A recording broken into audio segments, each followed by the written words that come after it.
Bem, nós vamos trabalhar hoje sobre os cuidados em saúde, né? Que é referente à seção 1.3 do livro. Os cuidados na adolescência. A adolescência é uma fase muito peculiar da vida, por isso exige certos investimentos sociais e alguns cuidados peculiares. São considerados direitos sociais à saúde dos adolescentes e seu adequado desenvolvimento vital, tendo em vista que sua população possui uma considerável porcentagem no cenário mundial. Os adolescentes são muito vulneráveis por passarem por uma fase de considerável mudanças físicas, psicoemocionais e socioculturais, principalmente os que possuem menos acesso a bens sociais, exigindo cuidados e ações mais amplas, tanto na saúde quanto em outras áreas. Por isso, não podem ser tratados de maneira padronizada e desconsiderar sua pluralidade, né? Cada adolescente ele vai agir de uma forma, ele vai pensar de uma maneira, né? O envolvimento psicossocial, de um modo geral, né? Acaba interferindo no seu crescimento e desenvolvimento. Então, existe uma pluralidade onde esse adolescente ele tem que ser tratado de acordo, né, com a sua realidade também que vive e assim orientarmos da melhor maneira.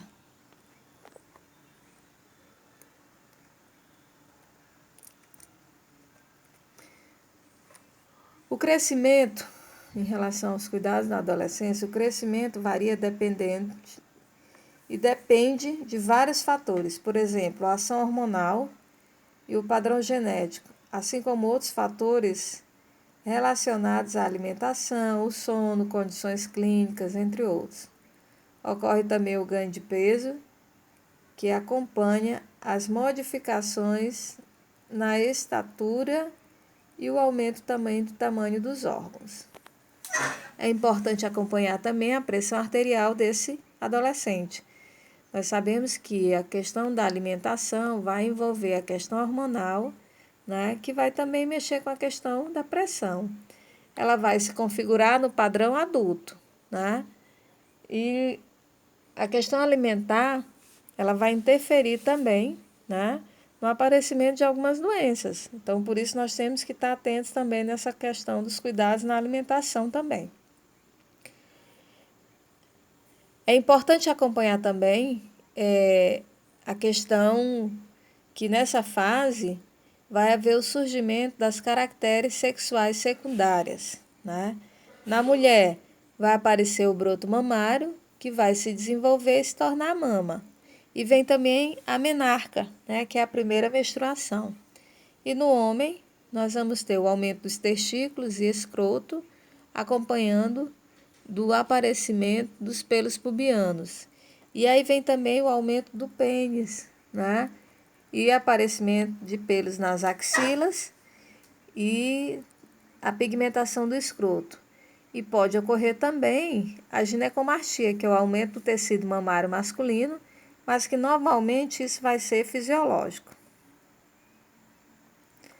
Devido à complexidade dos cuidados e questões que envolvem a saúde do adolescente, o enfermeiro não pode se restringir aos cuidados individuais clínicos, né, educativos, mas fazer o uso de medidas de promoção da saúde que englobem diversas atitudes e práticas da equipe multiprofissional, até mesmo da família. Em resumo, estas ações devem englobar 4 eixos de cuidados.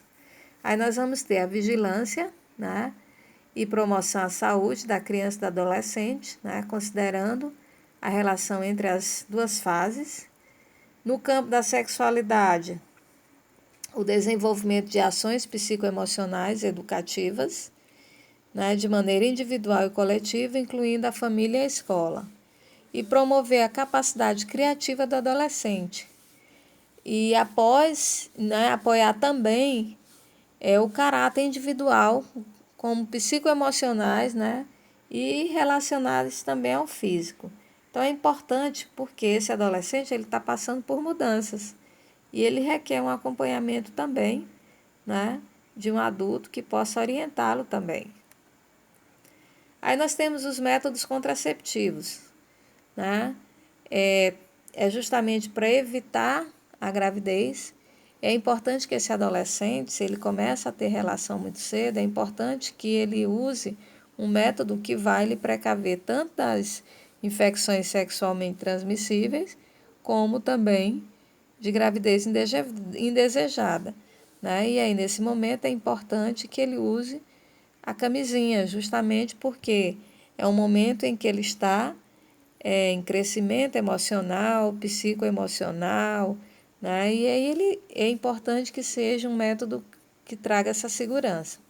Mas aí nós temos vários métodos contraceptivos. Nós temos o método Ogino-Quinaus, né, que é a chamada tabelinha.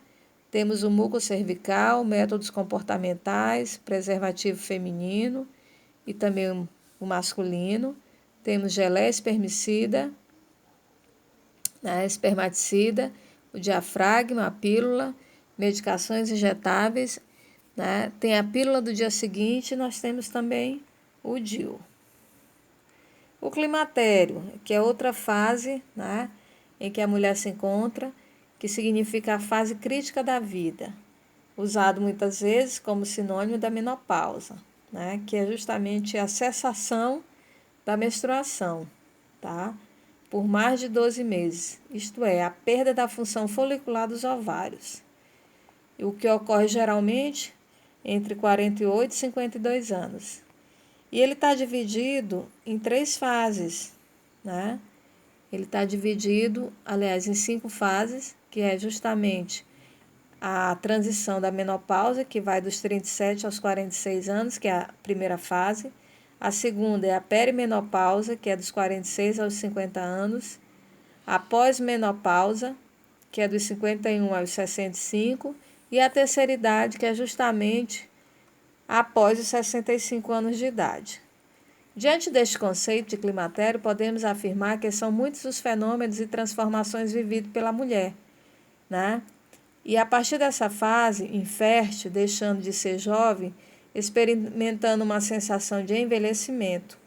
Portanto, trata-se de uma fase crítica na vida da mulher, também chamada de meia-idade feminina, que traz inúmeras mudanças físicas, emocionais e sociais. Aí as orientações dos profissionais, né, é primordial no climatério, a fim de que essas pacientes tenham uma perspectiva de melhor qualidade de vida, sendo analisado cada caso de maneira individual, né, avaliando os sinais e sintomas e considerando